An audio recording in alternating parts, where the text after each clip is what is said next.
அனைவருக்கும் வணக்கம்.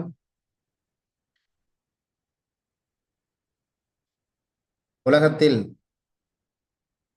மனிதம் என்ற ஒரு பண்பு நம் அனைவருக்கும் மனதிலே நிலைத்து நின்று யாதும் ஊரே யாவரும் கேளீர் என்ற உயர்ந்த மனப்பான்மையோடு இந்த மண்ணில் நாம் அனைவரும் வாழ்வதற்கு கல்வி ஒன்றுதான்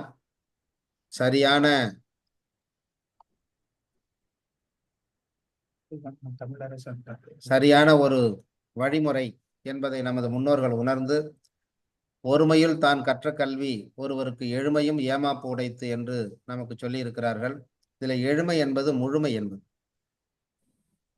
முழுமை பெறுகிற ஒரு மனிதனாக நம்மை உயர்த்துவது கல்விதான்.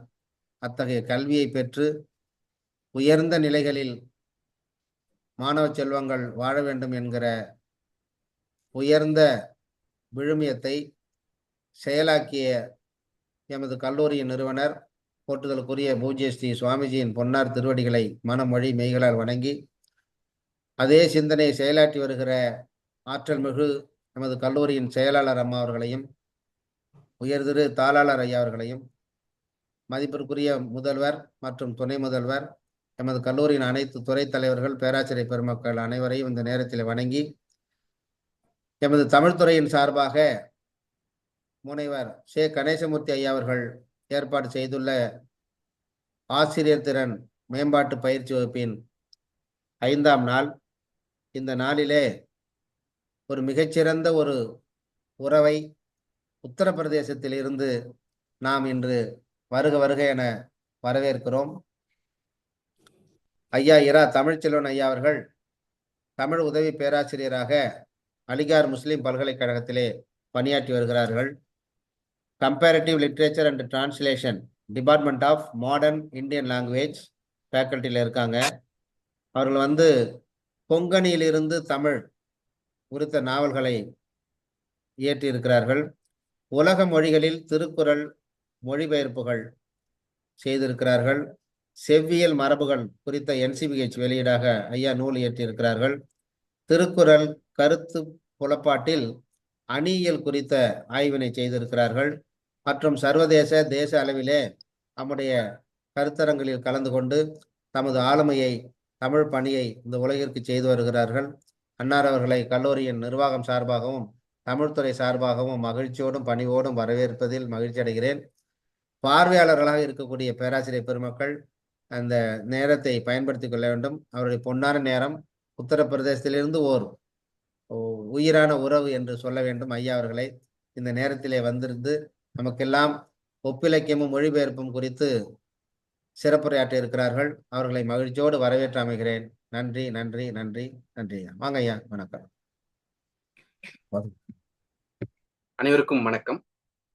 பேசலாங்களா? தொடங்கலாம்.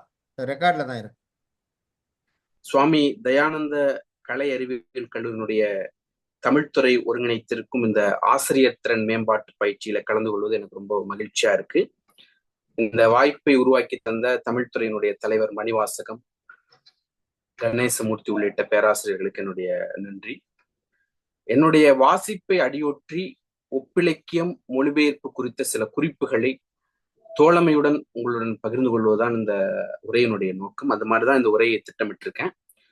இந்த ஒரு 40-45 நிமிடங்கள் பேசிய பிறகு நீங்க ஏதாவது உங்களுடைய கலந்துரையாடல் மூலியமாக நான் இந்த குறிப்புகளை கூர்மையாக்கி கொள்ளலாம் அப்படிங்கறதா என்னுடைய நம்பிக்கை. அந்த மாதிரிதான் நான் இந்த உரையை நான் திட்டமிட்டிருக்கேன். இந்த ஒப்பிலக்கியம் மொழிபெயர்ப்பு அப்படிங்கிற 2 பதத்தையும், இந்த ஒப்பிலக்கியம் ஒரு அறிவுத்துறை சார்ந்த ஒரு ஆராய்ச்சியான ஒரு பயில் முறை. மொழிபெயர்ப்பு இயங்கியலாகவும் இருக்கும், ஆராய்ச்சியிலும் இருக்கு.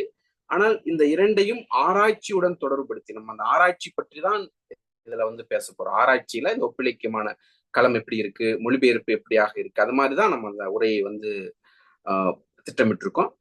ஒப்பிலக்கிய ஆராய்ச்சி குறித்தும் மொழிபெயர்ப்பு இயங்கியல், மொழிபெயர்ப்பு ஆராய்ச்சி குறித்தும் இந்த உரைக்கு பிறகு சிறிதேனும் நீங்கள் அது குறித்து சிந்தித்தால் இது இந்த உரையினுடைய வெற்றியாக, இந்த உரை சிறிதளவாக உங்களுக்கு உதவும் அப்படிங்கிற மாதிரியாக இந்த உரையை நான் திட்டமிட்டிருக்கேன். முதல்ல இந்த மாதிரி இலக்கிய ஆராய்ச்சிகள்லாம் ஏன் செய்யணும்? நம்ம அப்படிங்கிற ஒரு கேள்விக்காக ஒரு உதாரணம் கொடுத்துட்டு நான் உள்ள போக விரும்புறேன். நான் அதுக்கு பிறகு ஆராய்ச்சி ஏன் பண்ணணுங்கிறது அடுத்ததுல நம்ம வந்து பார்க்கலாம்.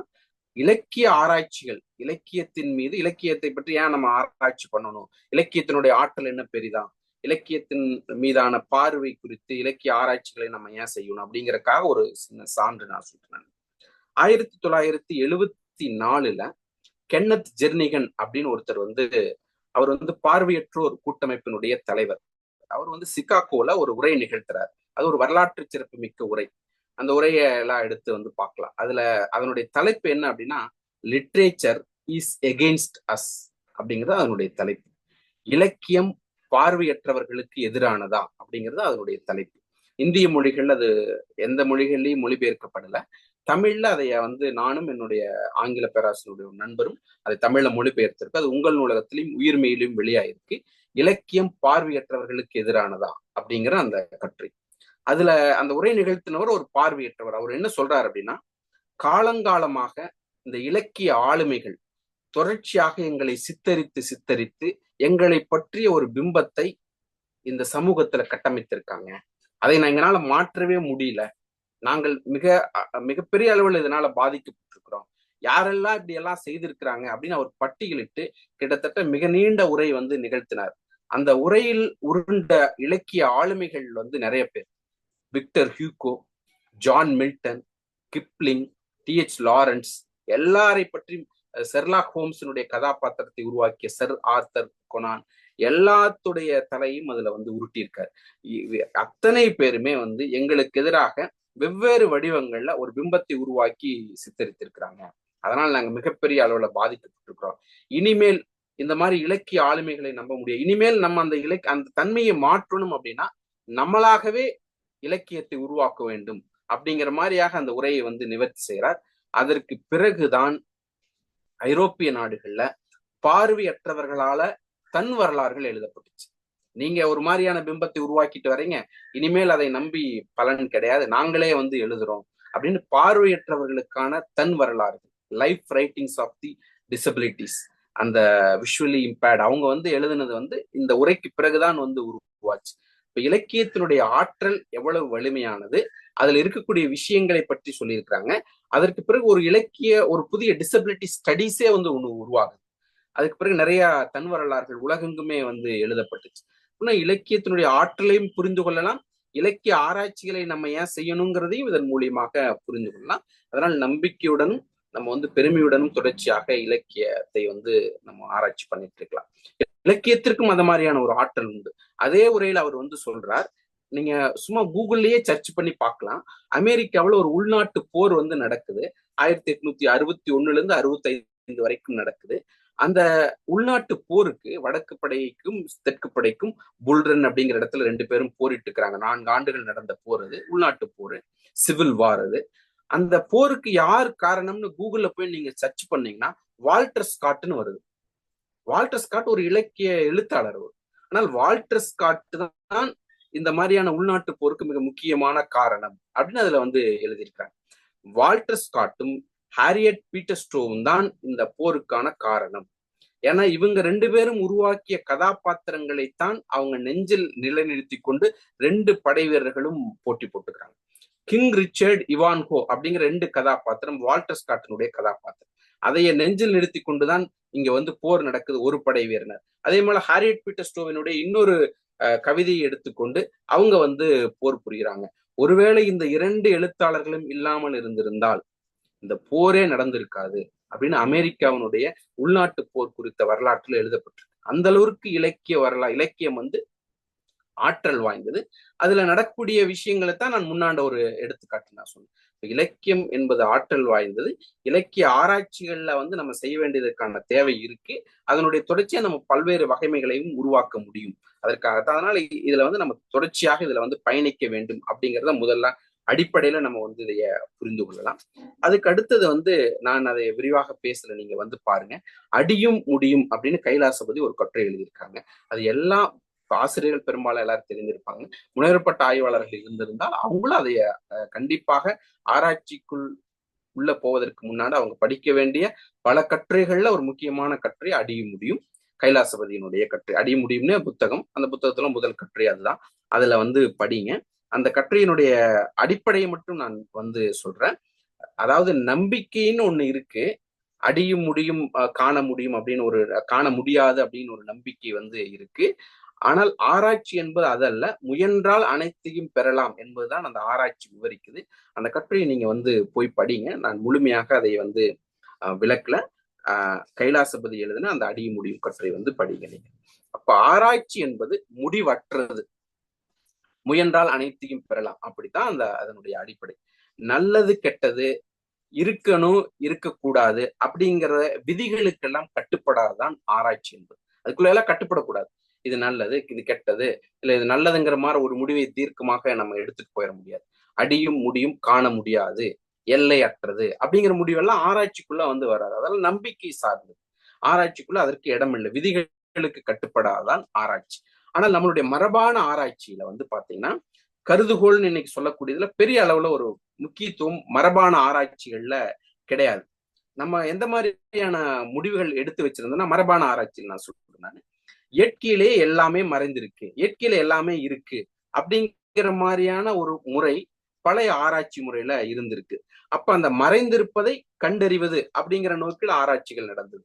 அதாவது இயற்கையில எல்லாமே மறைந்திருக்கு, அதை நம்ம போய் கண்டறிறோம். இதுதான் அந்த மறைந்திருப்பது கண்டறிவது. இந்த மாதிரியான ஒரு ஆராய்ச்சி முறை வந்து பழைய ஆராய்ச்சி முறையில நிகழ்த்தப்பட்டிருக்கு. அப்ப இந்த மாதிரியான ஆராய்ச்சி பண்ணா முடிவு என்னவா வரும் அப்படின்னாங்க, ஒண்ணுதான் வந்து வரும்.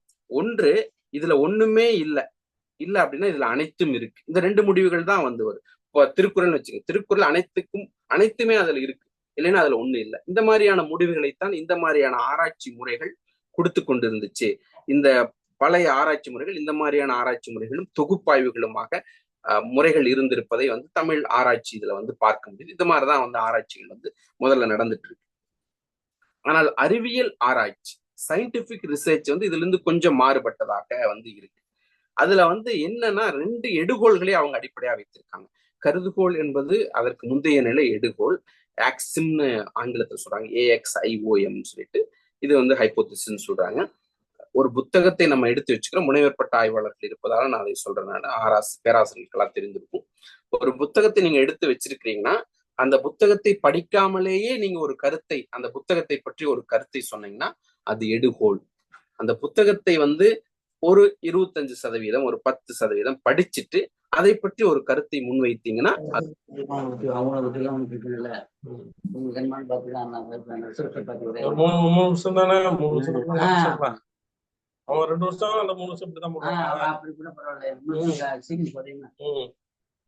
பேசிட்டு சொல்றேன்.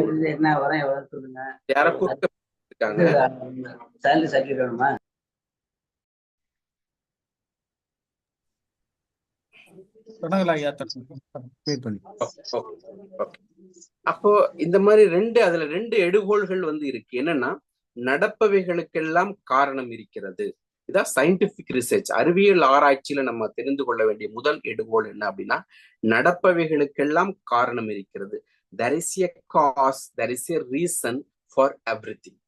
இது முதல் அடிப்படையான எடுகோள் அறிவியல் ஆராய்ச்சியில. அதற்கு அடுத்தது ஒரே தன்மையான காரணங்கள் ஒரே மாதிரியான பயன்களை அளிக்கின்றன. இந்த 2 எடுகோள்கள் தான் அறிவியல் ஆராய்ச்சியினுடைய அடிப்படையாக வந்து இருக்கு. இப்ப தமிழ்ல வீரயுக பாடல்கள் இருக்கு, அதே போல கிரேக்கத்திலையும் வீரயுக பாடல்கள் இருக்கு. வீரயுக பாடல்களுக்கு பிறகு, அதாவது போருக்கு பிறகு தமிழ்ல எப்படி அறநூல்கள் வந்ததோ அதே போல கிரீக்லயும் கூட ஹேசியட் அப்படிங்கிறவர் வந்து பெண் வெறுப்பு, புலனடக்கம் குறித்த பாடல்களா எழுதப்பட்டிருக்கு. தமிழ்லையும் போருக்கு பிறகு அறநூல்கள், அங்கேயும் வந்து அறநூல்கள் வந்திருப்பதை பார்க்க முடியுது. அப்போ ஒரே தன்மையான காரணங்கள் ஒரே மாதிரியான பயன்களை அளிக்கின்றன. இந்த 2 எடுகோள்கள் வந்து அறிவியல் ஆராய்ச்சியில கடைபிடிக்கப்படுது. அந்த அறிவியல் ஆராய்ச்சி இலக்கிய ஆய்வுகளுக்கு எடுக்கிற பொழுது, நம்ம அதையே எடுத்து இலக்கிய ஆய்வுகளுக்குள்ள நம்ம அப்ளை பண்ற பொழுது அதுல வந்து புதிய அறிவாராய்ச்சி வந்து பிறகு அப்போ வந்து அது ஒரு நியூ எபிஸ்டமாலஜி, ஒரு புதிய அறிவுத்துறையே வந்து அங்கு ஆரம்பிக்கப்படுது. கருதுகோளை முன்வைத்து பரிசோதனை செய்து மீண்டும் மீண்டும் அந்த பரிசோதனையை நிகழ்த்தி நம்ம ஒரு அடிப்படையான கருத்துக்களை தெரிவிப்பதன் மூலியமாக நம்ம சில புதிய திருப்பங்களை எல்லாம் நம்ம அதன் மூலியமாக கொண்டு வர முடிஞ்சது. அப்படியான ஒரு புதிய அறிவாராய்ச்சி சார்ந்த ஒரு அறிவுத்துறை தான் ஒப்பிலக்கியம். ஒப்பிலக்கியத்தை நம்ம இப்படித்தான் வந்து புரிந்து கொள்ளும். நம்ம எப்படி முதல்ல தொடக்கத்துல ஆராய்ச்சிகள் என்பது ரொம்ப முக்கியமானது, இலக்கிய ஆராய்ச்சிகள் என்பது ரொம்ப முக்கியமானது, இன்றியமையாதது நம்ம வந்து பார்த்தோம். அதுல பழைய ஆராய்ச்சி முறையில சில சிக்கல்கள் வந்து இருக்கு. அது தொகுப்பாய்வு மாற பண்ணியிருந்தாங்க. கால வரிசை, அந்த காலத்தை கண்டறிவது மாதிரியான ஆராய்ச்சி. அப்போ அறிவியல் முறையிலான ஆராய்ச்சி நம்ம இலக்கியத்திற்கு எடுத்துக்கொண்டு உள்ள வைக்கிற பொழுது நமக்கு ஒரு புதிய அறிவாராய்ச்சியாக அது படுது. அப்படியான ஆராய்ச்சி முறைகள்ல ஒன்றுதான் ஒப்பிலக்கியம். அதனால ஒப்பிலக்கியத்திற்கான ஒரு இடம் வந்து குறிப்பாக இருக்குது தான் நம்ம ஒப்பிலக்கியத்தினுடைய அடிப்படையாக நம்ம தெரிந்து கொள்ள வேண்டியது. இப்போ அதைய வந்து இன்னும் கொஞ்சம் அதை விரிவாக நம்ம பார்த்தோம்னா, அந்த ஒப்பிலக்கியம் என்ன செய்திடும்? ஓகே, நான் ஆராய்ச்சி பண்றது மூலியமா என்ன செய்திடலாம் அப்படின்னா, நான் ஒரு உதாரணம் சொல்றேன். நானு இலியட் ஒடிசி நம்மளுக்கெல்லாம் தெரியும், கிரேக்கத்தினுடைய மாபெரும் காப்பியங்கள், ஹோமர் எழுதியது. அந்த இடியட்டும் ஒடிசியும் வந்து என்ன பண்ண, இலியட்டையும் ஒடிசிய வந்து மில்மன் பெரி அப்படிங்கிற ஒரு ஆராய்ச்சி பண்ற பொழுது அவர் இந்த இரண்டையும் ஆராய்ச்சி பண்ணிட்டு, அதுக்கு முன்னாடி அது வந்து லிட்டரரி எபிக், ஒரு இலக்கிய காப்பியமாக இருந்துச்சு. ஆனால் அவர் வந்து என்ன பண்ணார் அப்படின்னா, யுகோஸ்லேவியாவினுடைய வாய்மொழி பாடல்கள், அந்த வாய்மொழி பாடல்களுடன் இந்த கிரேக்கத்தினுடைய இலியட் ஒடிசியும் ஒப்பிட்டு பார்க்கிற பொழுது அவருக்கு சில முடிவுகள் கிடைக்குது. என்னன்னா, இந்த இரண்டும் வாய்மொழி பாடலாக இருக்குது. இது வந்து லிட்டரரி எபிக்னு சொல்லக்கூடாது, இதை வந்து ஓரல் எபிக்னு சொல்லலாம். வாய்மொழி கவிதை இலக்கியம் அப்படிங்கிற அடிப்படையில தான் இதை வைத்து பார்க்கலாம் ஒழிய, இது ஒரு இலக்கிய காப்பம் எப்படி கம்பராமன் அப்படியே எழுதியிருக்காங்க அந்த மாதிரி எழுதல, வாய்மொழியாக பாடப்பட்டது பின்னால்தான் எழுதப்பட்டிருக்கு. அதனால இது வாய்மொழி பாடல்கள் அப்படிங்கிற ஒரு முடிவை யுகோஸ்லேவியானுடைய வாய்மொழி பாடல்களுடன் ஒப்பிட்டு அவர் ஒரு முடிவை வந்து சொல்றாரு. சொன்னோன்னு கிரேக்க உலகம் நம்ப மறுத்துச்சு. ஏன்னா கிரேக்க உலகம் வந்து ஹோமரை கொண்டாடிட்டு வந்து இருக்கு. அதனால அது முதல்ல தொடக்கத்துல நம்ப மறுத்துச்சு. ஆனால் இது ஒப்பியல் முறையில் நிகழ்த்தப்பட்ட பிறகு, ஒப்பியல் முறையில் அந்த கருத்து முன்வைக்கப்பட்ட பிறகு அது ஏற்றுக்கொள்ளப்பட்டது. அதனாலதான் இன்றைக்கும் Milman Parry is called Darwin of Homer அப்படின்னு சொல்றாங்க. அதாவது இந்த ஹோமரை பற்றிய ஆராய்ச்சியில ஒரு டார்வின், எப்படி நம்ம எவாலுவேஷன் தியரி பரிணாம கொள்கை கண்டுபிடித்தாரோ அது போல அந்த டார்வின் தான் மில்மன் பெரி இந்த ஹோமருடைய ஸ்டடீஸ்க்கு அப்படிங்கிற ஒரு இன்றைக்கு வரைக்கும் ஹோமருடைய ஆய்வுகளுக்கு டார்வின் சொல்லிட்டு மில்மன் பெரியை வந்து அழைக்கிறாங்க. அதுக்கு பிறகு அது திருப்பங்கள் ஏற்பட்டுச்சு. அதுக்கு பிறகு என்ன பண்ணாங்க அப்படின்னா, நீங்க ஜான் மில்டனுடைய பாரடைஸ் லாஸ்டையும், சொர்க்க நீக்கம் தமிழ்ல வந்திருக்கு, அப்புறம் வெர்ஜினுடைய ஆனியட்டையும் கம்பராமாயணத்தையும் கொண்டு போய் நீங்க ஹோமருடைய இலியட்டோட ஒப்பிட முடியாது. ஏன்னா இது அனைத்து முன்னாண்ட சொன்ன மூன்றும் ஒரு லிட்டரரி எபிக், இலக்கிய காப்பியம். ஆனால் அது வந்து வாய்மொழி காப்பியம். இலக்கிய காப்பியத்தையும் வாய்மொழி காப்பியத்தையும் ஒப்பிட முடியாது என்கிற முடிவிற்கு இவருடைய ஆராய்ச்சிக்கு பின்னாடிதான் அது வந்துச்சு. அப்படி இல்லைன்னா ரெண்டே ஒப்பிட்டு இருந்தாங்க, கம்பராமாயணத்தையும் கிரேக்கசி இலியட்டி ஒடிசி ஒப்பிட்டே இருப்பாங்க. அப்படி ஒப்பிடக்கூடாது. ஏன்னா ஒன்று லிட்டரரி எபிக், இன்னொன்று ஓரல் எபிக். அப்ப அந்த வேறுபாடுக்கு பிறகு அந்த ஆராய்ச்சி வந்து பெரும்பாலும் நிறுத்தப்பட்டு விட்டுச்சு. அது அப்படி ஒப்பிடக்கூடாது அப்படிங்கிற மாதிரியாக அதை வந்து பேசப்பட்டுச்சு. அதற்கு பிறகுதான் ஓரல் எபிக்ஸ்னே ஒண்ணு உருவாச்சு. அதாவது கவிதையியல் அப்படின்னு ஒரு தியரியே வந்து பார்த்தீங்கன்னா, வாய்மொழிக்கான ஒரு கவிதையியல், இலக்கிய கவிதைகளுக்கு மாற எழுதப்பட்ட மாற வாய்மொழிக்கு ஒரு கவிதைகள், இலக்கிய கவிதைகள், ஓரல் எபிக்ஸ்னே ஒண்ணு அதுக்கு பிறகு வந்து உருவாக்குது. அதனால ஒப்பிலக்கிய ஆராய்ச்சியின் வழியாக புதிய கருத்துக்கள் வந்து பிறக்குது. அதனால அதை நம்ம ஒரு இன்றியமையாத அறிவுத்துறைன்னு சொல்றோம். அதுக்கு இதுதான் சான்றாக. அதன் மூலியமா என்ன பலன்கள், என்ன பயன்கள் அதன் மூலியமாக கிடைக்குது அப்படின்னாங்க, பொதுவா வந்து இலக்கியம் வந்து எல்லைகளை தாண்டியது. அதுக்கு நிறைய தனிப்பண்புகள் இருக்கும், சிறப்பு பண்புகள் இருக்கும், பொதுமை பண்புகள், இதையெல்லாம் நம்ம ஒப்பிடுற பொழுது நம்ம வந்து கண்டறியலாம். நம்ம ஒண்ணு ஒரு கான்ட்ரிபியூட் பண்ணிருப்போம், நம்ம ஒரு மொழிக்கு ஒண்ணு ஏதோ ஒண்ணு கொடுத்துருப்போம், அவங்க கொடுத்தது ஏதோ ஒண்ணு வந்து வாங்கியிருப்போம். அப்போ இந்த குடுக்கல் வாங்கல் என்பது ஒரு சாதாரணமானதா, இயல்பானதா அப்படிங்கிற ஒரு முதிர்ச்சியான பார்வையை, நமக்கு ஒரு முதிர்ச்சியான பார்வை ஏற்படும். அதெல்லாம் இயல்பானதுதான் அப்படிங்கிற பார்வையை இந்த மாதிரியான ஒப்பிலக்கிய ஆராய்ச்சிகள் மூலியமாக நம்ம பெற முடியும். இல்லைன்னா நம்மளுடையதான் சிறப்பானது, எங்க கூட தான் எல்லாமே இருக்கு, எங்களதுதான் எல்லாமே உயர்ந்தது அப்படிங்கிற இல்லாமல், இல்ல அவங்க கிட்டே இருக்கு, அவங்க கிட்ட படிச்சாலும் அதை விட ஒரு சிறப்பான ஒன்று அவங்க கிட்டே இருக்கும். அது இதெல்லாம் சாதாரணமா நம்ம ஒண்ணு கொடுத்துருப்போம், அவங்க ஒண்ணு வாங்கியிருப்போம், நாங்க தான் கொடுத்தவங்க கிடையாது, நாங்களும் சில பெற்றிருக்கிறோம் அப்படின்னு ஒரு முதிர்ச்சியான பார்வையை வரலாம். நம்ம விட்டு சில தனிப்பண்புகள் இருந்தா நம்ம சுட்டியும் காட்டலாம், இது எங்களுடைய தனிப்பண்புகள், இதெல்லாம் special features for only for Tamil language அப்படின்னு நம்ம வந்து சொல்லலாம். அவங்க மாதிரி அது மாதிரி அவங்க கிட்ட இருந்து சில விஷயங்களை நம்ம வந்து வாங்கி அந்த பார்வையை பெறுவதற்கு இந்த ஒப்பிலக்கிய ஆராய்ச்சி உதவும் அப்படிங்கிறத. ஒப்பிலக்கிய ஆராய்ச்சி ரொம்ப இன்றியமையாதது. அது சில பங்களிப்புகள் நிகழ்த்தியிருக்கு, புதிய அறிவாராய்ச்சியுடன் தொடர்புடையது. அதன் மூலியமாக சில பயன்களும் ஆராய்ச்சியில இருக்கு அதனால நம்ம இந்த மாதிரியான ஆராய்ச்சிகளை வந்து கவனத்துல கொள்ளலாம், சிந்தித்து பார்க்கலாம். ஆராய்ச்சி செய்யற பொழுது அதை பற்றி நம்ம வந்து பேசலாம். அது மாதிரியான ஆராய்ச்சிகளுக்கு எடுத்துட்டு போகலாம். மாணவர்களுக்கு நம்ம வந்து அதை பரிந்துரை செய்யலாம், அதை பாடங்கள்ல சேர்க்கலாம். ஆனா அது ஒரு புதிய அறிவாராய்ச்சியா இருக்கு, அறிவியல் ஆராய்ச்சியுடன் தொடர்புடையதாக இருப்பதால. இது எப்படி தொடங்கி எப்படி வந்திருக்கு? எல்லாமே அது ஒப்பிலக்கியம் என்பது தொடக்கத்திலே இருக்கு. ஆனால் அதை ஒரு தியரட்டைஸ் பண்ணி அது ஒரு ஒரு ஸ்ட்ரக்சர்டா அமைப்பு ரீதியாக கொண்டு வந்தது வந்து பாத்தீங்கன்னா 2ஆம் உலகப் போருக்கு பிறகுதான் அது வந்து வருது.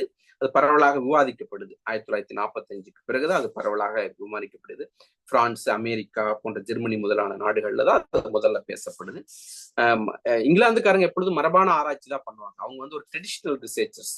அவங்களும் கூட என்ன பண்ணிட்டாங்கன்னா பின்னால் அதை ஏற்றுக்கொள்றாங்க. ஒப்பிலக்கியத்தை அதன் முக்கியத்துவத்தை புரிந்து கொண்டு ஏற்றுக்கொள்றாங்க. இந்தியாவை பொறுத்த வரைக்கும் 1956 தான் ஜாதவ்பூர் பல்கலைக்கழகத்துல புத்ததேவ் போஸ் அப்படிங்கிறவர் இந்த ஒப்பிலக்கியம் அப்படிங்கிற ஒரு துறையை வந்து உருவாக்கினார். நிர்வாக ரீதியாக நம்ம அதை வந்து உருவாக்கியிருக்கார், நிறுவனமாக அதை உருவாக்கியிருக்கார். ஆனால் இதெல்லாம் உருவாவதற்கு முன்னாடியே தமிழ்ல ஒப்பிலக்கியம் தொடர்பான விவாதங்கள் நடந்திருக்கு. இப்ப ஜியு போப் வந்து 1885லேயே அவர் வந்து ஆராய்ச்சியின் மூலமா இந்த கிரேக்க பாடல்களுக்கும் கூட தமிழனுடைய பாடல்களுக்கு ஒரு ஒற்றுமைகள் இருக்குன்னு சொல்லியிருக்காரு. கருத்துக்கள் பேசப்பட்டிருக்கு. ஆனால் ஒரு துறையாக ஒரு வடிவமைத்து அதை கல்வி புலத்துக்குள்ள கொண்டு வந்தது பார்த்தீங்கன்னா புத்ததேவ் போஸ் தான் முதல் முறையாக ஜாதவ்பூர் பல்கலைக்கழகம் கல்கட்டாவில் வந்து கொண்டு வர்றாரு. ஆனால் பேசப்பட்டிருக்கு. ஜியு போப் பேசின மாதிரி கிருஷ்ணசாமி ஐயங்கார் 1923 வந்து பேசியிருக்காரு. இப்ப NK Siddhanta heroic age of இந்தியான்னு ஒரு பாடல், ஒரு புத்தகமே எழுதியிருக்காரு. புறநானூற்று பாடல்களுக்கும் கிரேக்கத்தினுடைய வீரயோக பாடல்களுக்குமான ஒற்றுமைகள் குறித்து எழுதியிருக்காரு. வையாபுரி பிள்ளை ஹிராக்கி ஏஜ்னு ஒரு புத்தகம் காவிய காலம் அது வந்து இருக்கு. அப்ப இதெல்லாம் நம்ம முதல்ல அந்த விவாதங்கள் வந்து நடந்திருக்கு. ஆனால் ஒப்பிலக்கியம் வந்து ஒரு துறையாக ஒரு கல்வி புலத்திற்குள்ள வந்தது பாத்தீங்கன்னா 1945க்கு பிறகு. அப்புறம் புத்ததேவ் போஸ் வந்து இங்க ஜாதவ்பூர் பல்கலைக்கழகத்துல பண்ணார். இந்த ஒப்பிலக்கியத்துல 2 சிந்தனை பள்ளிகள் இருக்கு.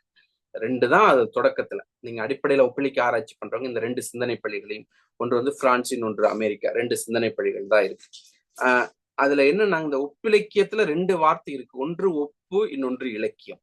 ஒப்பிலக்கியம் அப்படின்னு சொல்லிட்டு இதுல இலக்கியத்திற்கு தான் முன்னுரிமை தர வேண்டும். இலக்கியம் என்பதற்கு முக்கியத்துவம் அளித்தவங்க பிரான்ஸ் பள்ளியினர். கண்டிப்பாக நீங்க ஒப்பிலக்கியம்னா அதுல இலக்கியம் தொடர்புபடுத்தப்பட்டிருக்கணும். 2 இலக்கியத்தை எடுத்துதான் நீங்க பண்ணணும் ஆராய்ச்சி அப்படின்னு வந்து அதை வந்து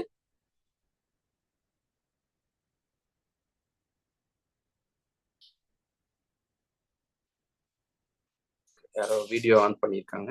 பரவாயில்ல. 2 இலக்கிய பள்ளிகள் இருக்கு. பிரான்ஸ் பள்ளியினர் வந்து இலக்கியம் என்பதற்கு முக்கியத்துவம் கொடுக்குறாங்க. ஏன்னா இலக்கியத்தையே அவங்க ஆவணமாக கருதுறாங்க. அதே வந்து ஒரு சோசியல் டாக்குமெண்ட் தான், அதுக்குள்ளேயே எல்லாமே ஒளிந்திருக்கு அப்படின்னு அந்த இலக்கியத்தை ஒரு சமூக ஆவணமாக கருதி இந்த ஒப்பிலக்கியம்னா இலக்கியத்தை தான் எடுத்து ஆராய்ச்சி பண்ணணும் அப்படின்னு சொல்லி அவங்க சொல்றாங்க. ஆனா அமெரிக்க பள்ளியினர் வந்து கொஞ்சம் அதுல வேறுபட்டு இலக்கியம் அப்படிங்கிறது உண்மைதான், ஆனால் அதுல ஒப்பீடுங்கிறதா முதன்மை, ஒப்பீடு செய்யப்பட்டிருக்கணுங்கிறதா நம்ம பார்க்கணும். அதுல இலக்கியம் தான் தொடர்புபடுத்தப்பட்டிருக்கணுங்கிறத பார்க்க வேண்டியது கிடையாது. அதுல எது வேணா தொடர்புபடுத்தப்பட்டிருக்கலாம், வேற துறைகளுடன் கூட நீங்க ஒப்பீடு, ஆனா ஒப்பீடு செய்யப்பட்டிருக்கணும். ஒப்பீடு என்பதுதான் முதன்மை என்பது அமெரிக்க பள்ளி, இலக்கியம் என்பதுதான் முதன்மை என்பது பிரான்ஸ் பள்ளி. அவங்க என்ன நினைக்கிறாங்கன்னா இலக்கியத்தை வந்து நம்ம ஒரு சமூகவியல் ஆவணமா எடுக்கக்கூடாது, அதை வந்து நம்ம ஒரு அழகியல் தன்மையுடன் அதுல இருப்பதால, அதுல கூடுதல் செய்திகள் இருப்பதனால அதை ஒரு நேரடியான சமூக ஆவணமாக கருதக்கூடாதுங்கிற முடிவை வந்து அமெரிக்க பள்ளியினர் வந்து எடுக்கிறாங்க. இந்தியாவை பொறுத்த வரைக்கும், இல்லைன்னா உலகெங்கும் இன்றைக்கு இருக்கிற முறையை பொறுத்த வரைக்கும் இந்த ஒப்பிலக்கியம் என்கிற அறிவுத்துறையை வந்து 2 அல்லது 2க்கு மேற்பட்ட இலக்கியங்களை ஒப்பிடுவதைத்தான் அது வந்து குறிக்கும். அதற்கு பிறகு அதனால நம்ம வந்து இலக்கியம் சாராத துறைகளோடையும் ஒப்பிட்டு வந்து ஆராய்ச்சி பண்ணலாம். ஏன்னா இன்னைக்கு வந்து டிபார்ட்மெண்ட் இஸ் கிரைம்னு சொல்றாங்க. அதாவது துறைகளாக பிரித்து வைத்திருப்பது வந்து ஒரு நிர்வாகத்துக்கு தான் பயன்படும் முடியும். நீங்க எந்த துறைகளுடன் வேணா ஒப்பிட்டு ஆராய்ச்சி பண்ணலாம். நீங்க தமிழ்ல ஆராய்ச்சி பண்ணாங்கன்னா அதுல மொழிகள் கண்டிப்பா வரும், வரலாறு வரும். இப்ப வரலாறுன்னு ஒரு துறை இருக்கு, அப்புறம் நீங்க ஆராய்ச்சி பண்ண முடியாது. அதனால துறை என்பதே குற்றம். அது சும்மா நம்ம நிர்வாக ரீதியா தமிழ் துறை அது மாதிரி பிரிச்சு வச்சிருக்கோம், வேலை வாய்ப்புக்காக பிரிச்சு வச்சிருக்கோம். நீங்க என்ன விதமான ஆராய்ச்சியும் கூட நீங்க வந்து செய்யலாம். அதனால அது துறைகளுக்கு அப்பாற்பட்டதுதான், ஆராய்ச்சி வந்து பண்ணலாம். இப்ப சென்னை பல்கலைக்கழகத்துல ஆங்கிலத்துறையில சங்க இலக்கியத்தை பற்றி ஆராய்ச்சி பண்றாங்க. ஆங்கிலத்துறையில சங்க இலக்கிய ஆய்வுகள் நடக்குது. ஆனால் தமிழ் துறையில ஷேக்ஸ்பியர் ஆய்வுகள் நடக்கிறது கிடையாது. ஆனால் அவங்க சங்க இலக்கியத்தை ஆய்வு பண்றாங்க. தீசிஸ் வந்து இங்கிலீஷ்ல வந்து எழுதுறாங்க. அப்போ அவங்க அது எல்லைகளை கடந்ததாக பண்றாங்க. நம்மளும் வேற துறைகள் சார்ந்தது எடுத்து ஆராய்ச்சி வந்து செய்யலாம். மானிடவியல், மொழியியல் எல்லாத்தையும் ஆராய்ச்சி பண்ணலாம். இதற்கு வந்து துறைகளை கடந்ததாகத்தான் நம்ம அதை வந்து பார்க்கணும். இந்த ஒப்பியல் ஆய்வு களத்துல வந்து என்னென்ன விதமான ஆய்வுகள் இருக்குன்னா நான் விரிவாக சொல்லலான்னு அது அது சார்ந்து நான் உங்களை சிந்திக்க தூண்டுவது, அது சார்ந்து நீங்க பயணம் பண்றதுக்கான ஒரு வாய்ப்பாக இந்த இந்த உரையை நீங்க எடுத்துக்கொள்ளலாம்.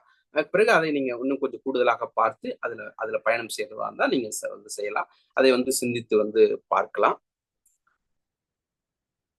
அதுல அப்படி நீங்க பயணம் செய்து கொள்ளலாம். ஏன்னா அந்த ஒரு நமக்கு 40-45 நிமிடங்கள்ல முழுமையாக அந்த ஒப்பிலக்கியத்தை பற்றி நம்ம கடந்து விட முடியாது. அதனால சில குறிப்புகளை நான் தருவது மாதிரியாகத்தான் திட்டமிட்டிருக்கேன். அதுல தாக்கம் தொடர்பான ஆய்வுகள் வந்து செய்யறாங்க. இப்போ இதுல இருந்து இது தாக்கம் பெற்றிருக்குதா அப்படின்னு ஆய்வுகள் செய்யலாம் அப்படின்னு சொல்றாங்க. தாக்கம் சார்ந்த ஆய்வுகளை செய்யலாம். இணைநிலை பேரலா 2 காலகட்டத்துல வந்த ஒரே காலகட்டத்துல வந்த 2 பிரதிகளை எடுத்து வைத்துக் கொண்டு ஒப்பீடு வந்து செய்யலாம் அப்படின்னு வந்து சொல்றாங்க. அப்ப வந்து இந்த தாக்கம் குறித்த ஆய்வு வந்த பொழுது சொன்னாங்க, என்னங்க எல்லாத்தையுமே இதுல இருந்து தாக்கம் பெற்றது சொல்லாட்டி என்னங்க அப்படின்னு அமெரிக்கக்காரங்க என்ன சொல்றாங்கன்னா அதுல ரிசப்ஷன் அப்படிங்கறது ஒண்ணு ஆட் பண்றாங்க. வரவேற்பு கொள்கை அப்படின்னு ஒண்ணு ஆட் பண்றாங்க. ரிசப்ஷன் தியரின்னு சொல்லிட்டு. அதாவது சில விஷயங்களை நம்ம ஏற்றுக்கொண்டு செய்வதை வரவேற்புக்குள்ள வச்சுக்கலாங்க, அதை தாக்கத்துக்குள்ள வைக்க வேண்டாம். அப்படி பார்த்தா எல்லாமே இன்ஃபுளுயன்ஸ்னு வந்துடும். நான் ஒரு சட்டை போட்டிருக்கேன், அந்த சட்டை அவரை பார்த்து போட்டேன்னு எல்லாத்தையுமே இப்படி சொன்னா என்ன பண்றது? அப்படி சொல்ல வேண்டாங்க. அந்த சட்டை எனக்கு பிடிச்சிருந்தது, நான் அதை பார்த்து ஏற்றுக்கொண்டு போட்டிருக்கிறேன். அது ரிசப்ஷன் அப்படிங்கிறதையும் தாக்கம் என்பதையும் சற்று வேறுபடுத்தி அமெரிக்கக்காரங்க சொன்னாங்க. அப்ப தாக்கம் பற்றி ஆராய்ச்சி பண்ணலாம், இணைநிலை பற்றி தொடர்புபடுத்தி ஆராய்ச்சி பண்ணலாம் ஒரே காலகட்டத்துல வந்ததை. அதுக்கு பிறகு இந்த வரவேற்புன்னு ஒன்று தாக்கத்தினுடைய தொடர்ச்சியாக வருவது.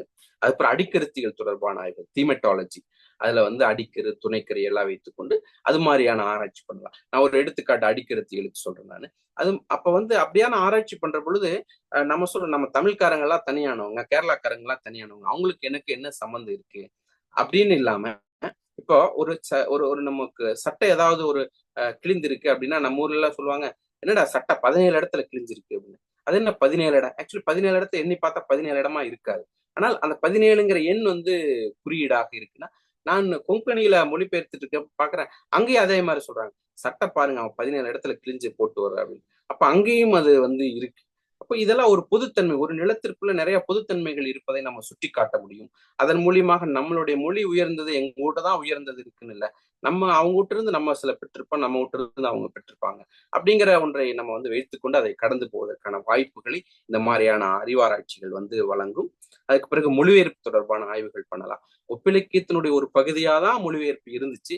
இன்றைக்கு அது தனித்துறை அறிவுத்துறையாக அது முன்னெடுத்துட்டு தனியா வந்திருக்கு. அதை பற்றி நம்ம பின்னாண்ட வந்து பேசுவோம். இந்த இலக்கிய வகை, இலக்கிய வரலாறு இதை பற்றி எல்லாம் கூட தொடர்புபடுத்தி ஆராய்ச்சி பண்ணலாம்னு சொல்றாங்க. இப்ப தாக்கம், இணைநிலை, வரவேற்பு, அடிக்கருத்தியல், மொழிபெயர்ப்பு, இலக்கிய வகை, இலக்கிய வரலாறு. இந்த இலக்கிய வகையும் இலக்கிய வரலாறும் ரொம்ப குறைவானதுதான். ஆனால் இதெல்லாம் அந்த ஒப்பிலக்கியத்தினுடைய ஆய்வு களங்களாக குறிப்பிடுறாங்க. அது ஒப்பிலக்கியம்னு ஒரு புத்தகம் சச்சியானந்தம் எழுதியிருக்காங்க, அதுல இதெல்லாம் வந்து வருது. நீங்க அதெல்லாம் வந்து பார்க்கலாம். அப்போ ஒரு கேள்வி என்ன வருதுன்னா, ஒரு மொழிக்குள்ளேயே இருக்கக்கூடிய 2 இதை எடுத்து ஆராய்ச்சி பண்ணக்கூடாதா? வேற்று மொழி கூட தான் எடுத்து ஆராய்ச்சி பண்ணணுமா அப்படிங்கிற ஒரு கேள்வி வந்து வரலாம். அப்ப அதை என்ன சொல்றாங்கன்னா, ஒரு மொழிக்குள்ளேயே எடுத்து நீங்க ஆராய்ச்சி பண்ணிட்டீங்க அப்படின்னா அது வந்து சிம்பிள் கம்பாரிசன் அப்படின்னு தான் சொல்றாங்க. ஒரு இயல்பான ஒப்பீடு. நீங்க சொல்லவே வேண்டாம் அதுக்குள்ள ஒப்பீடு இருக்கும், ஒற்றுமை இருக்குன்னு எனக்கு தெரியும். அதனால அந்த மாதிரியான ஒப்பீடுகளை வந்து சிம்பிள் கம்பாரிசன் சொல்றாங்க. இது ஒரு பார்வைதான். இலக்கியத்தை பொறுத்த வரைக்கும் எல்லாமே விளக்கங்கள், ஒரு பார்வைதான். இது என்னுடைய பார்வை, நீங்க அதை மறுக்கலாம். சிம்பிள் கம்பாரிசன் இல்லைங்க, இதுவே ஒப்பிலக்கியம் சொல்லலாம், நீங்க சொல்லலாம். உங்களுடைய வாதம் தர்க்க ரீதியானதா, மற்றவர்கள் சொல்லக்கூடிய வாதம் தர்க்க ரீதியானதான அந்த விவாதத்துலதான் முடிவு செய்யப்படும். அதனால அது சிம்பிள் கம்பாரிசன் சொல்றாங்க. பிற மொழியுடன் ஒப்பிட்டு பிற பண்பாடு, அதாவது அது பிற மொழின்னு சொல்லக்கூடாது, அந்த ஒப்பீட்டினுடைய அடிப்படையே என்னன்னாங்க 2 பண்பாடுகள் தொடர்புபடுத்தப்படும். கல்ச்சர் கம்பாரிசன் தான் அது. இப்ப தமிழ்னு ஒரு பண்பாடுன்னா அது மலையாள பண்பாடோ அதாவது கிரேக்க பண்பாடோ இருக்கணும் முடியும். நீங்க தமிழுக்குள்ளேயே 2 பிரதிகளை ஒப்பிட்டு பண்ணினீங்கன்னா அப்போ அது ஒரே பண்பாடாயிருது. அதனால அந்த 2 பண்பாடுகள் அங்க தொடர்புபடுத்தப்படாமல் போயிருது. அதனால 2 பண்பாடுகள் தொடர்புபடுத்தப்பட்டிருக்கும். அப்ப நான் இப்ப ஓகே, நம்ம ஒப்பிலக்கிய ஆராய்ச்சி நல்லாதான் இருக்கு. அப்ப இந்த மாதிரியான ஆராய்ச்சிகள் நம்ம எடுத்துட்டு வந்து போலாம். இது மற்ற இடங்களை விட இந்தியாவிற்கு ரொம்ப பொருத்தமான இடம். அதுதான் ரொம்ப முக்கியமானது. இதை நம்ம செய்யலாம், செய்யாமையும் போகலாம். ஆனால் இந்த மாதிரி நிலத்துல இது ரொம்ப கவனிக்கப்படணும். இது சம்பந்தமான ஆய்வுகளை நம்ம தொடர்ச்சியா பண்ணுவதற்கான நிறைய இடம் இருக்கு. அதனால இந்தியா போன்ற ஒரு சூழலுக்கு இது பொருத்தமானது. மற்ற நாடுகளை விட இந்தியாவுல நிறைய அதுக்கான ஆய்வு பண்ணுவதற்கான இடம் இருக்குங்கிறது தான் இந்த பகுதியில நான் சில குறிப்புகளை சொல்லலாம். இந்தியா வந்து சுதந்திரம் அடைஞ்சிருச்சு. 1969 டான் டெய்லர் அப்படிங்கிறவர், அவருடைய அவர் வந்து இந்தியாவை பற்றி தொடர்ச்சியா பார்த்து அவர் எழுதிட்டு இருக்கிற பத்திரிகையாளர். அவர் 1969 டான் டெய்லர்ங்கிறவர் அவர் வந்து எழுதுறாரு, இந்தியா வந்து எப்படி ஒரு கண்ட்ரியா இருக்கு, இது எப்படி ஒரே மாதிரியா இருக்கு, என்னால் நம்பவே முடியல. இவ்வளவு பெரிய தேசமா இருக்கு, வெவ்வேறு மொழிகள் வந்து பேசுறாங்க. இங்கிருந்து கோயம்புத்தூர்ல இருந்து பாலக்காடு ஒரு 12 ரூபாய் டிக்கெட் கொடுத்துட்டு அங்க போனாலே அவங்க மொழியே வந்து வேறு, அவங்களுடைய உடை வேறையா இருக்கு, அவங்க சாப்பாடு வேறையா இருக்கு, பேசக்கூடிய மொழி வேறையா இருக்கு. 10 கிலோமீட்டர் பயணம் பண்ணாலே முற்றிலும் வேறுபடுதா இருக்கு. ஆனால் இவங்க எல்லாம் ஒரு புள்ளிக்குள்ள எப்படி இணைந்து இருக்கிறாங்க என்பது என்ன நம்ப முடியல அப்படின்னு அவர் 1969 வந்து எழுதுறாரு. 1969 பொழுது நம்ம சுதந்திரம் அடைந்து அப்ப 4 ஜெனரல் எலெக்ஷன், 4 பொது தேர்தல்களை கடந்து விட்ட பிறகும் கூட அந்த சந்தேகத்தை வந்து எழுப்புறாங்க. அதனாலதான் வரலாற்று ஆசிரியர்களுக்கு இன்றைக்கு வரைக்கும் இந்தியா ஒரு புதிர், எப்படிதான் இவங்க எல்லாம் ஒன்னா இருக்கிறாங்க, ஒற்றை புள்ளியில இணைகிறாங்க அப்படிங்கிற ஒரு சந்தேகம் இருக்கு. இப்ப இந்த கேள்வி வந்துட்டே இருக்கு. இவ்வளவு பிரச்சனை, இவ்வளவு வேறுபாடுகளுடன் நம்ம வேற்றுமையில் ஒற்றுமைன்னு சொன்னாலும் கூட அந்த கேள்விக்கு விடை என்னன்னு கேட்கறாங்க. எப்படி இவ்வளவு வேறுபாடுகளுடன் இவங்க இருக்கிறாங்க, இவங்களை இணைக்கக்கூடிய புள்ளி எது என்பதுதான் கேள்வி. இந்த ஒற்றை கேள்விக்கு பதில ராமச்சந்திர குஹா ஒரு புத்தகம் எழுதியிருக்காரு, இந்திய வரலாறு காந்திக்கு பிறகு, இந்தியன் ஹிஸ்டரி ஆஃப்டர் காந்திங்கிற புத்தகம் எழுதியிருக்காரு.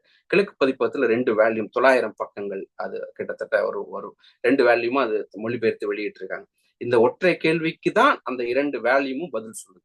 இந்த நீங்க ஒற்றை எப்படி இருக்குங்கிற கேள்விக்கான பதிலை கண்டுபிடிக்கணும் அப்படின்னா, அவர் சொன்ன பார்வையை தெரிந்து கொள்ளணும் அப்படின்னா நீங்க அந்த 2 வேல்யூம் நீங்க வாங்கி படிக்கலாம். எப்படி இத்தனை சிக்கல்களை கடந்தும் இந்தியா ஒற்றை புள்ளியில நீடிக்குது, எந்த புள்ளி தவறினால் இது உடையும் அப்படிங்கறதுக்கான பதிலை அவருடைய பார்வையிலிருந்து அவர் எழுதியிருக்காரு. நீங்க வாய்ப்பு கிடைக்கிறப்ப நீங்க வந்து படிச்சு பாருங்க.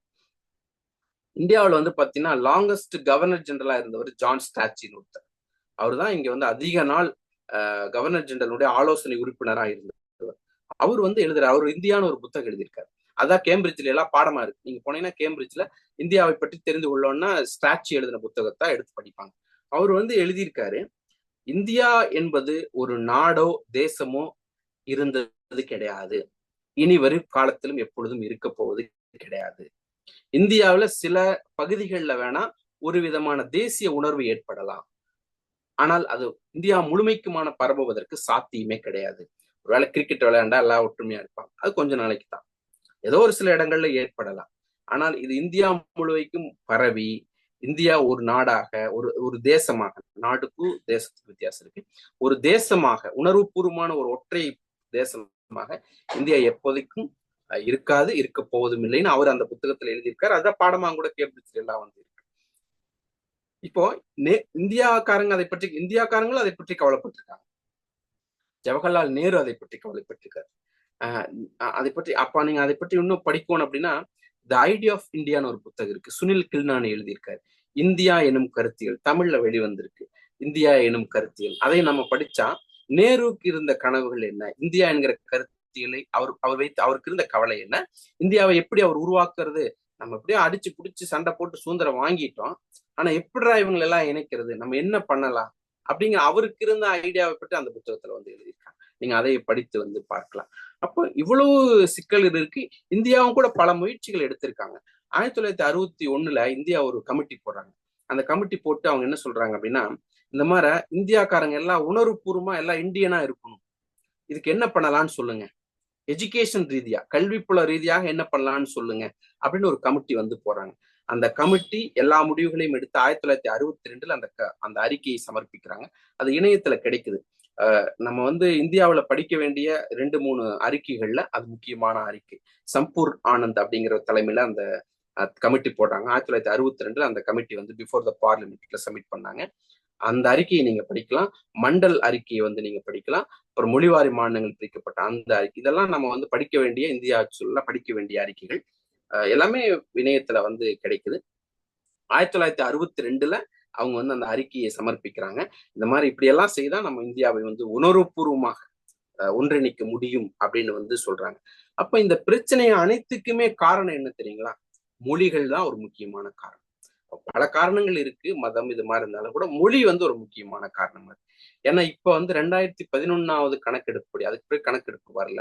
அந்த கணக்கெடுப்பு படி இந்தியாவில் பேசப்படக்கூடிய தாய்மொழிகள், மொழிகள் நான் சொல்லல, தாய்மொழிகள், மதர் டங், அது வந்து பாத்தீங்கன்னா 19,569. இது அரசாங்கத்தினுடைய புள்ளி விவரம். 19,569 தாய்மொழிகள் கண்டறியப்பட்டிருக்கு. தாய்மொழிகள் என்பது, தாய்மொழினா அதுக்கு வேற பொருளுங்க. அது தாயினுடைய மொழி கிடையாது. It's not a mother's tongue. Mother பேசுற மொழி கிடையாது. பொதுவாக பேசக்கூடிய மொழி தான் அது தாய்மொழி. தாய்மொழிக்கு வித்தியாசம் வந்து வேற வேற மாதிரியான பொருள் இருக்கு அதுல.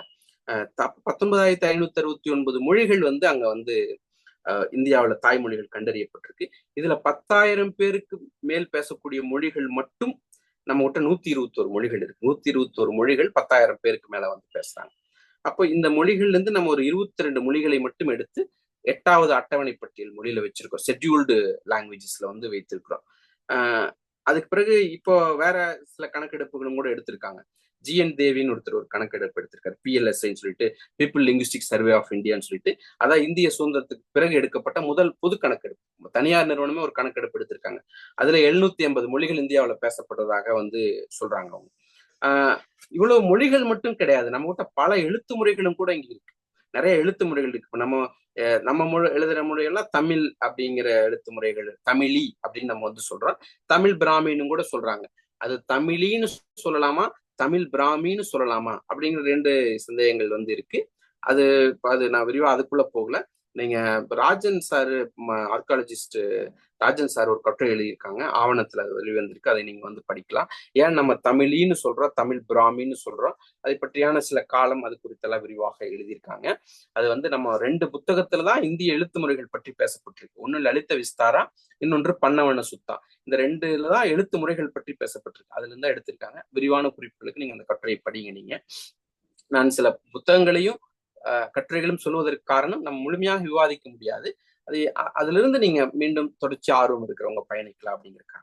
அப்ப நம்ம நிறைய மொழிகள் நம்ம விட்ட தொடர்புபடுத்தப்பட்டிருக்கு. தேவநாகரி இருக்கு, அதெல்லாம் இந்து ஆரிய மொழி குடும்பம். நம்ம தமிழில் எழுதுறோம். மலையாளம் வேறு மொழி, தெலுங்கு, பஞ்சாபி வந்து குருமுகி. இது மாதிரி நிறைய எழுத்து முறைகள் வந்து இருக்கு. மொழிகளும் நிறைய இருக்கு, எழுத்து முறைகளும் வந்து நம்ம விட்டு நிறைய இருக்கு. மொழி குடும்பங்களாவது ஒன்னான்னு பார்த்தா அதுவும் இல்லை. நிறைய மொழி குடும்பங்கள் நம்ம விட்டு இருக்கு. அரசாங்க கணக்கெடுப்படி 5 மொழி குடும்பங்கள் வந்து இந்தியாவில் இருக்கு. இப்ப தனியார் வந்து இப்ப அன்விதா அப்படிங்கிறவங்க எல்லாம் ஆராய்ச்சி பண்ற பொழுது நம்ம கிட்ட 7 மொழி குடும்பங்கள் இருப்பதாக சொல்றாங்க. இப்ப ரீசெண்டா தாய் கடாய், அந்த மாநிலம் தாய் கடாய்ங்கிற மொழியெல்லாம் கூட ஐடென்டிஃபை பண்ணியிருக்காங்க. தாய்லாந்துல இருக்கிற ஒரு மொழிக்கும் நம்ம விட்ட நார்த் ஈஸ்ட்ல பேசக்கூடிய ஒரு மொழிக்கும் இருக்கிற தொடர்புகளை வைத்துக் கொண்டு 7 மொழி குடும்பங்கள் இருப்பதாக வந்து சொல்றாங்க.